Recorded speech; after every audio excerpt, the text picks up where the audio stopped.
Lexus redefines what an ultimate luxury MPV can be with this LM. A limo might cosset you, but the huge stretch-out cabin here spoils its occupants in an even more opulent way. There's really nothing quite like it.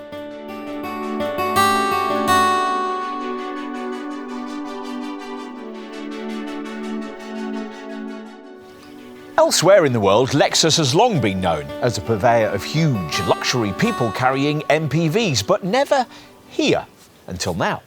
The LM, for luxury mover, launched in the UK as one of the brand's most expensive models ever. And it's intended for chauffeur-driven top executives who don't want a big saloon or SUV.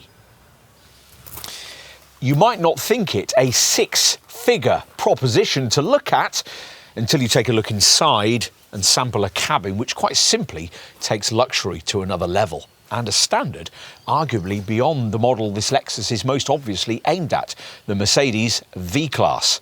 That car is based on a van, but this one's TNGA-K platform is the same as that used for Lexus NX and RX luxury SUVs. As is its self-charging hybrid engine. There's no full EV drivetrain to match the EQV version of that V-Class. This is the second generation version of this LM. We didn't get the first one, launched in Chinese and Southeast Asian markets back in 2020, and based like this successor design on the Japanese market Toyota Alphard Big MPV, which isn't sold in the UK, but is sometimes seen on our roads as a private import. That, perhaps, isn't the ideal starting point to reach the Lexus objective here, which lies in achieving what the brand calls the pinnacle of luxury.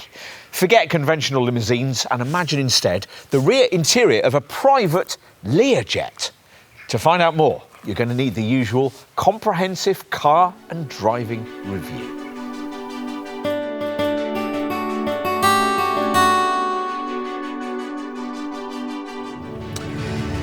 Lexus hybrids don't usually like being hurried along, and you wouldn't expect an MPV of this enormous size and weight to enjoy that either, so it proves. There is discernible benefit though in Lexus having not based this LM on a van in the way that competitors like the Mercedes V-Class or the Volkswagen Multivan are. In this case, the architecture chosen is instead an extended version of the TNGA-K platform we've already seen in the brand's NX and RX SUVs. Which is why, unlike its competitors, this LM doesn't pitch around at speed through tighter corners like a Channel ferry in a choppy gale. But any chauffeur likely to be frequently putting this attribute to the test isn't going to stay in their position for very long, so it's an advantage of dubious benefit. You're not really encouraged to drive like that anyway, because the 2.5 litre 4-cylinder self-charging petrol-powered full hybrid 350h engine in use here, the only one on offer, is one of those that doesn't bother much about responding to flexes of your right foot. It's supposed to develop 247 brake horsepower and make 62 miles an hour in around 9 seconds on the way to 118 miles an hour, but doesn't feel anything like that fast. The power plant's mated as usual to a lethargic CVT automatic gearbox and is paired with an electric motor, allowing the car to run purely on battery power for short urban periods. With just 270 newton-meters of torque to propel along well over 2.3 tons of curb weight, overtaking will require some forward planning, and in damper conditions you'll only be able to properly transmit all of that pulling power to the tarmac if you pay the extra to swap the standard front-driven format out for the brand's E4 four-wheel drive system, which is what we're trying here. That provides an extra electric motor to power the rear axle, which can send up to 80% of the powertrain's torque to that back axle, or up to 100% to the front. A selectable section of the center screen allows you to see this happening in real time, and another energy flow screen option allows you to oversee what part of the hybrid system is powering what. There's been a huge emphasis on cabin noise reduction, active noise cancelling tech, improved sealing and air tightness, noise reducing wheels and tyres, and a special headliner said to enhance insulation by 40%. This is all very effective during highway cruising or if you're merely ambling along, but if you're running late and try and push the hybrid engine beyond its comfort zone, be aware that the car's refined equilibrium will be very quickly disturbed to a rather considerable degree. There are drive modes, of course, and it says a lot for this LM's priorities that one of them, rear comfort, is dedicated solely for the benefit of backseat folk. This, according to Lexus, is supposed to adjust suspension performance and drive torque distribution, suppressing vibration, helping both the vehicle and its passengers maintain a comfortable posture. The other available drive settings are normal, eco and sport, plus there's a custom option which allows you to set your own preferences for powertrain, suspension, steering, air conditioning and brake balance. The gear stick has a selectable S option that's supposed to make the gearbox a little more responsive, but that'll probably be used as rarely as these steering wheel paddle shifters. There are also a range of systems aimed at counteracting the LM's prodigious size and weight: automatic smart stop braking control and pitch control. Unexpectedly, Lexus hasn't fitted air suspension, so the ride quality, though supple, is hardly magic carpet-like, as you might hope it would be from a luxury MPV aiming to replicate the cabin feel of a private jet. Instead, there's an adaptive variable suspension setup intended to balance dynamics and comfort.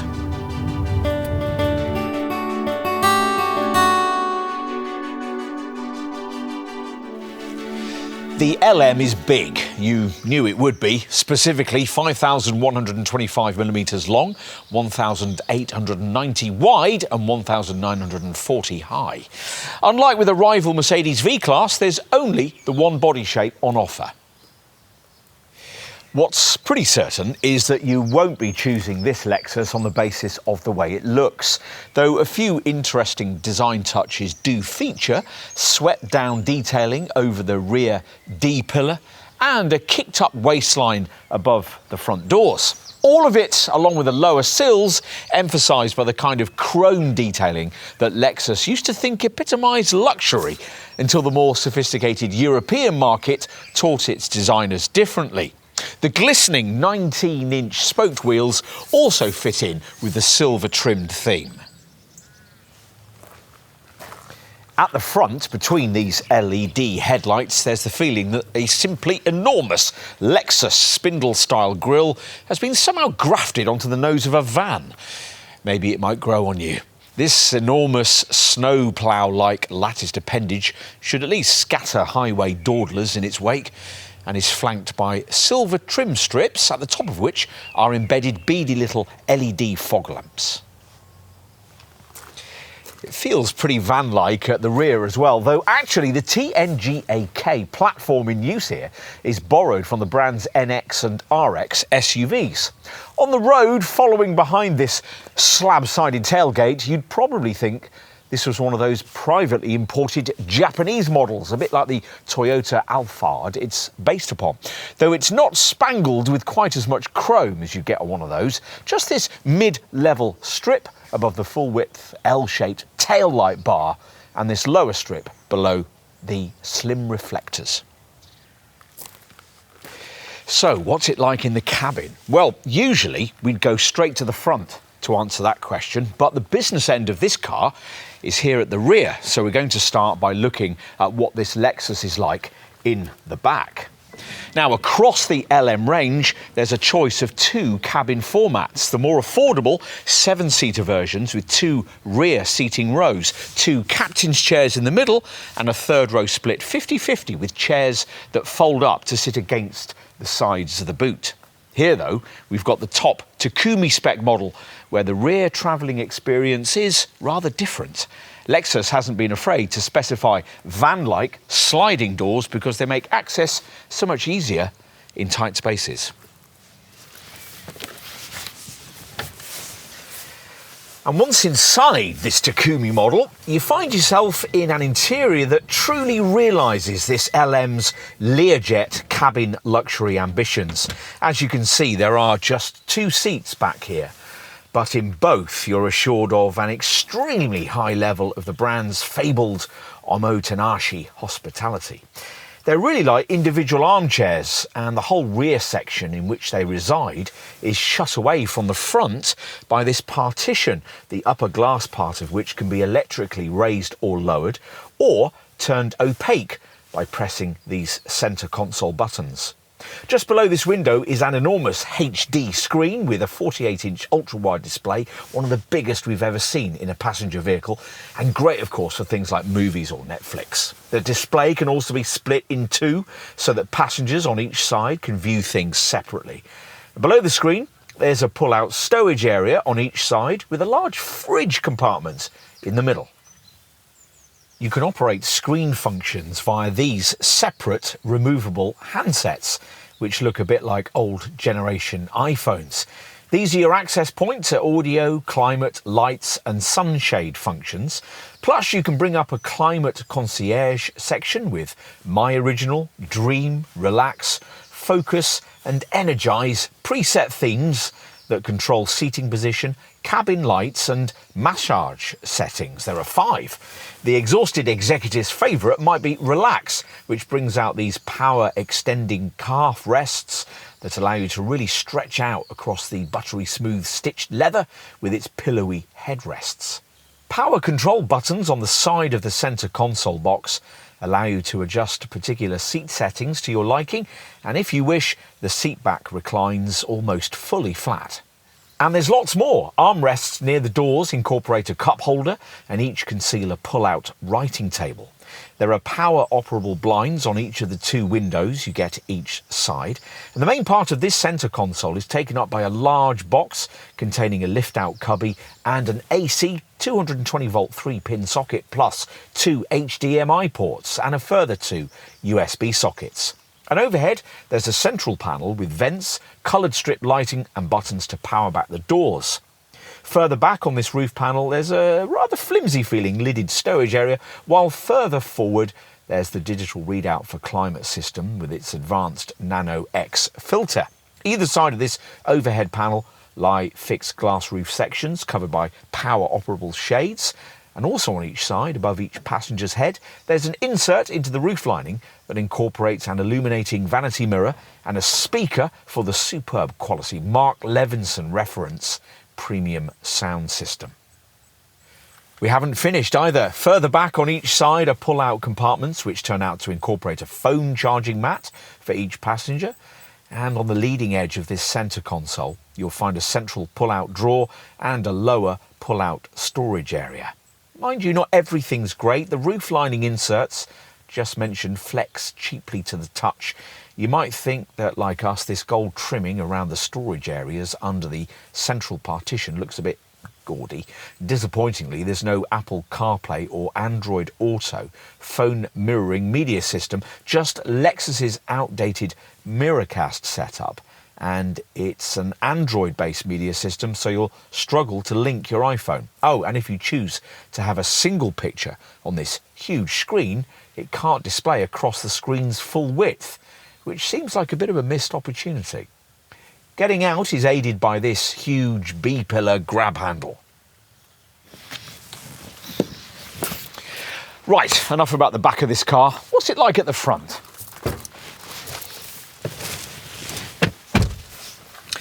Well, at the wheel, your chauffeur will be well looked after, though they will have to be quite short in stature, because this partition behind the seats limits the extent to which you can power them back. It might also limit rearward view, of course, which is why there's a digital rear view mirror connected to a camera on the tailgate. Does it feel premium? Well, yes, to a point. This gold trimming strip and the stitching of the leather dash inserts look nice, and it certainly feels light and airy thanks to these big front quarter-light windows. But the windscreen does seem a vast way away and the bonnet drops steeply out of sight, so there's no chance of viewing where the corners of the car are. Still, the chunky 3-spoke leather-bound Lexus steering wheel feels familiar, and if you've tried the brand's latest generation NX and RX models, the 14-inch infotainment screen in the centre of the dashboard will as well, with its lower integrated circular temperature dials. Shortcut options for nav, music, car and apps functions reside along the right-hand frame of this monitor, while climate functions permanently display along the bottom of the screen. In the car section, there are some nicely detailed graphics too for energy flow and all-wheel drive activation. The screen you view through the wheel isn't quite as clever, a central speedo dial within which you can view drive assist features or nav mapping, and flanking this displays either side which via steering wheel buttons you can configure to show trip data, compass settings, audio selection or an EV driving ratio meter. What else? Well, there's plenty of this unusual wood trim, though we find it a bit unconvincing, and a button is provided on this centre console to activate the centre partition window. But if you also use the provided control to make its glass opaque, your offside 3/4 vision will be severely impeded. Front of cabin stowage provision is a bit of a mixed bag. There's this huge centre console box between the seats with USB, 12 volt and HDMI ports, and a further small fascia cubby has 2 more USB ports. But there's no upper sunglasses compartment. The glove box and door pockets are surprisingly small, and these central cup holders, which you might hope for this kind of money would cool or heat your drinks, are uncovered. We'll finish with a look at the boot. Now, you expect to activate this power-operated tailgate, if you're not doing so from the key fob, with this button above the number plate. But all that does is unlatch it for emergency manual operation. Unusually, the power tailgate buttons are found on the rear corners of the car by the light clusters. Once the hatch raises, a 752-litre cargo area is revealed in this 4-seat model, and that's all you get with this Takumi variant, as the rear seats don't move or fold forward. Choose the 7-seat version and there's 110 litres with all 3 rows in place, or up to 1,191 litres with the second and third rows folded. Provided back here are lights, bag hooks and tie-down points, and in this 4-seat model you get a 3-section floor with a shallow compartment under the middle part. The left underfloor section is compartmentalised, while a look under the right part reveals the fitment of that most unusual thing to see on a modern car these days, a space-saver spare wheel.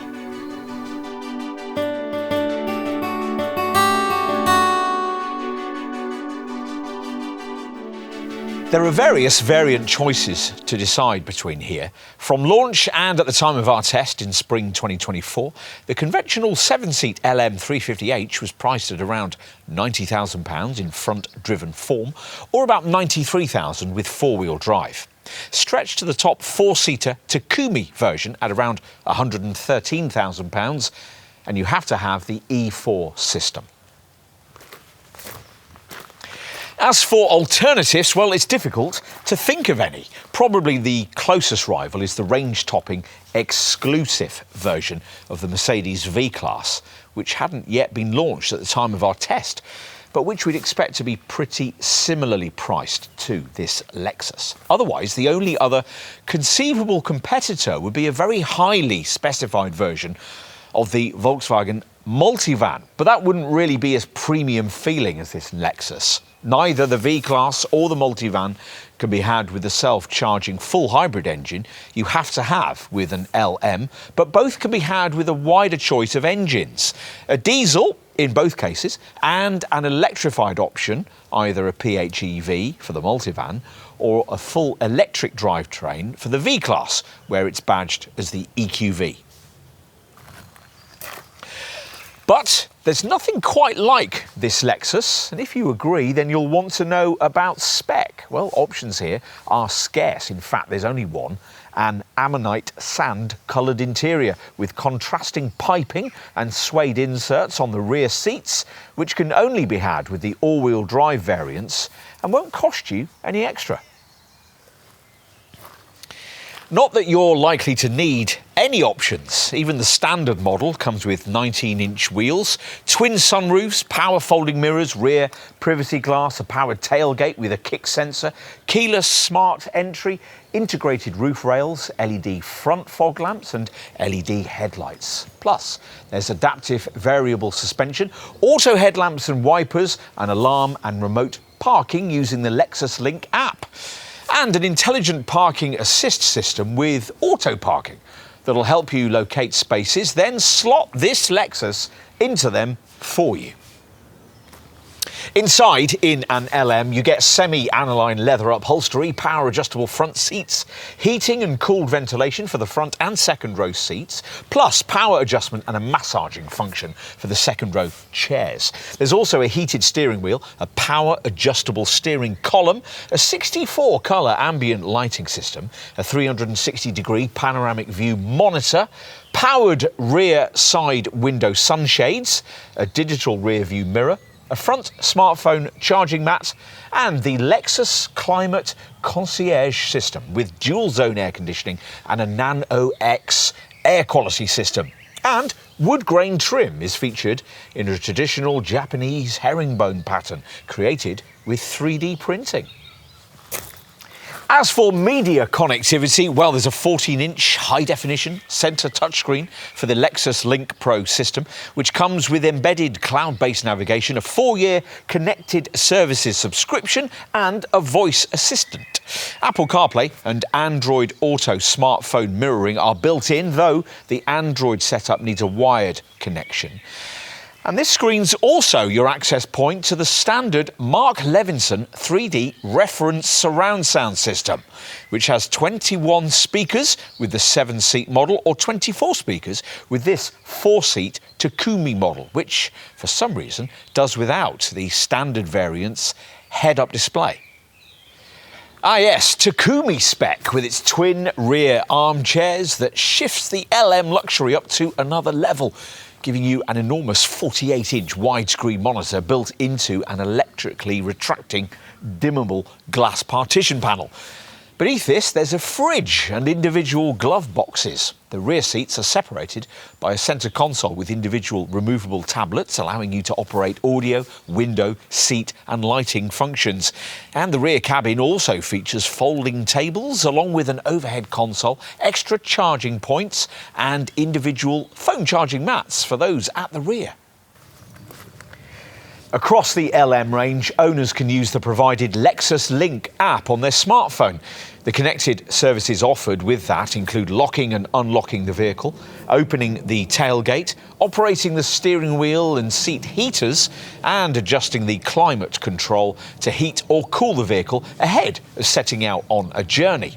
The car's hazard lights can also be remotely illuminated, for example, to help spot the car in a busy car park.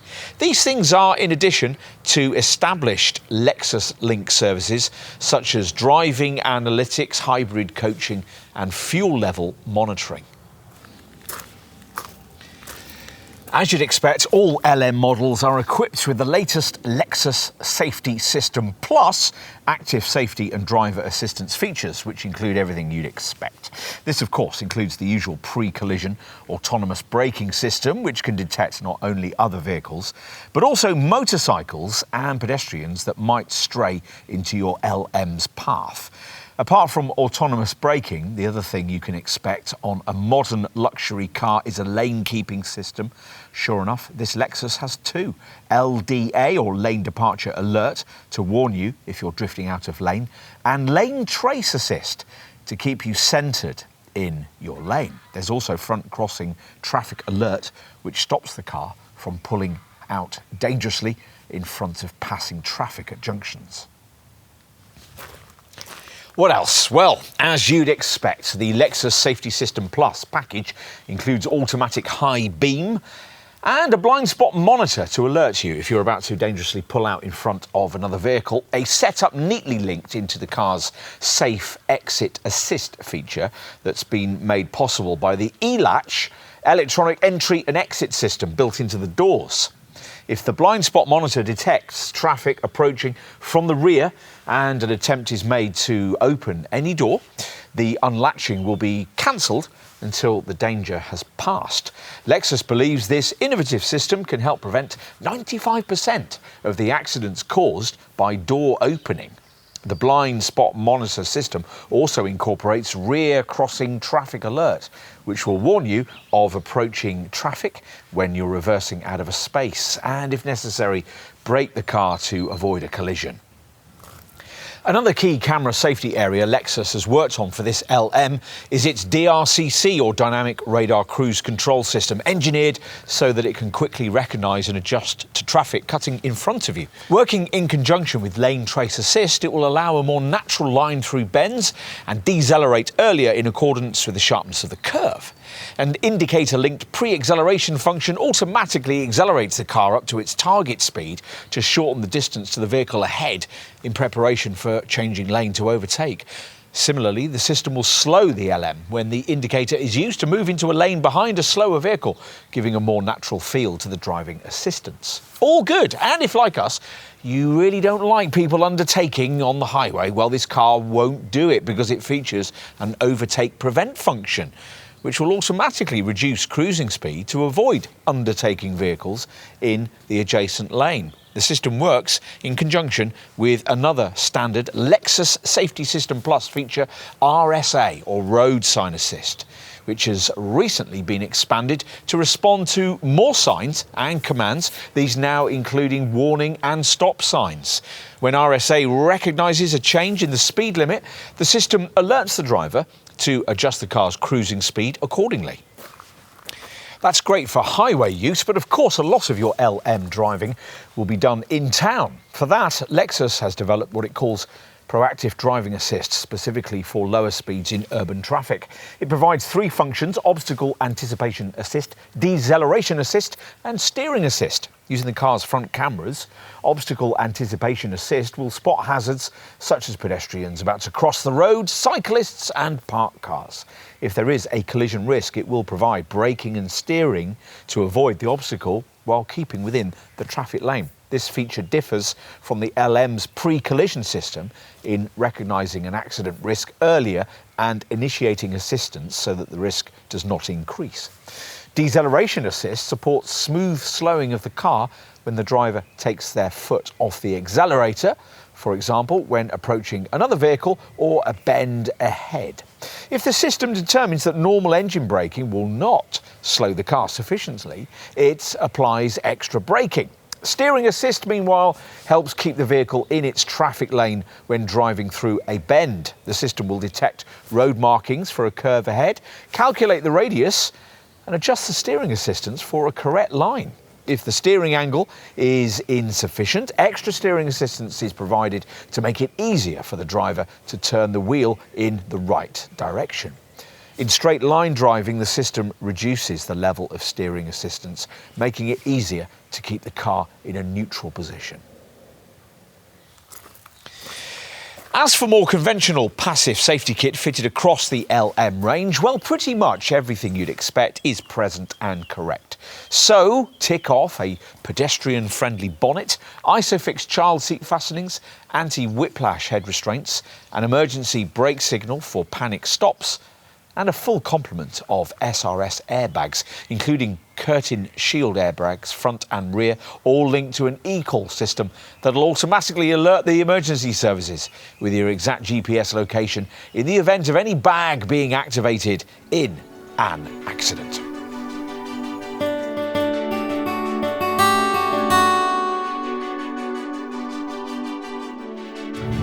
The fuel and CO2 returns for this LM are, as expected, pretty similar to those of the brand's RX 350h luxury SUV, whose TNGA-K platform and 2.5-litre hybrid drivetrain it shares. In this all-wheel drive model, that means a combined cycle reading of 39.2 mpg and a CO2 return of up to 163 grams per kilometre. These are the kind of figures you'd expect from a huge luxury people mover of this size and weight, and the front-driven LM model improves on them only fractionally to 42.1 mpg and 152 grams per kilometre. Whichever kind of LM you decide upon, at higher speeds you'll need to bear in mind that the quoted fuel figures are even more heavily dependent than normal on the driver assuming a significant degree of restraint. Certainly for noteworthy levels of frugality in day-to-day use with this Lexus, you'll need to keep the Eco Drive mode activated as often as possible. You can monitor the hybrid system's cleverness on the selectable energy flow display you'll find on the centre console monitor.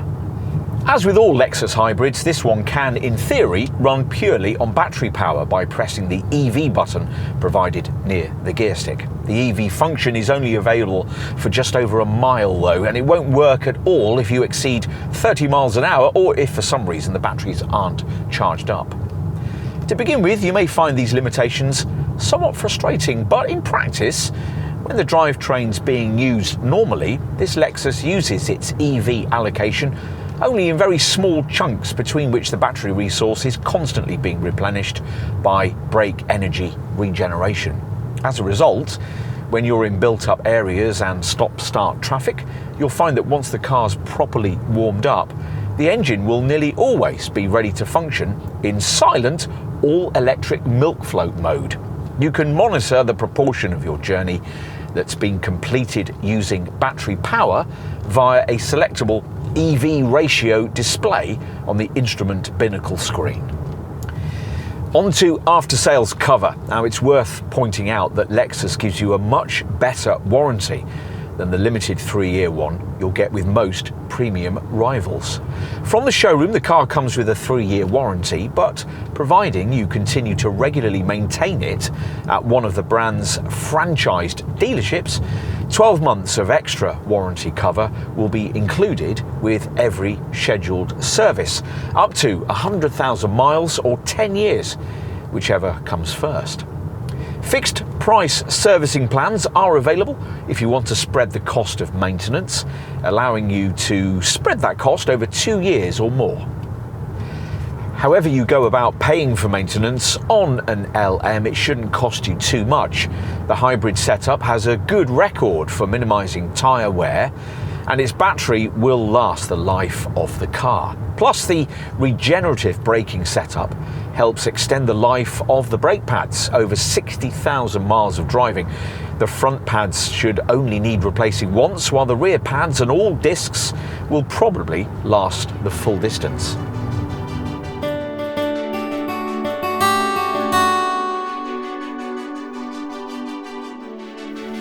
Does this LM redefine automotive journeying luxury? You could certainly make a case for that, as Lexus does. True, the LM doesn't make as sophisticated a chauffeur-driven statement as a luxury limo would, but once inside this car's elegant cabin, we think few potential owners are going to care. You don't choose a private jet based on what the fuselage looks like. It's all about the interior experience, which in this Lexus delivers not only a sumptuous ambience and cutting-edge technology, but also huge levels of stretch-out space, which is, of course, the ultimate luxury. An all-new MPV is a rare thing indeed these days, and one not overtly based on a van is even rarer. But Lexus clearly feels it's seen a niche here that others have missed. It'll be interesting to see if they're right.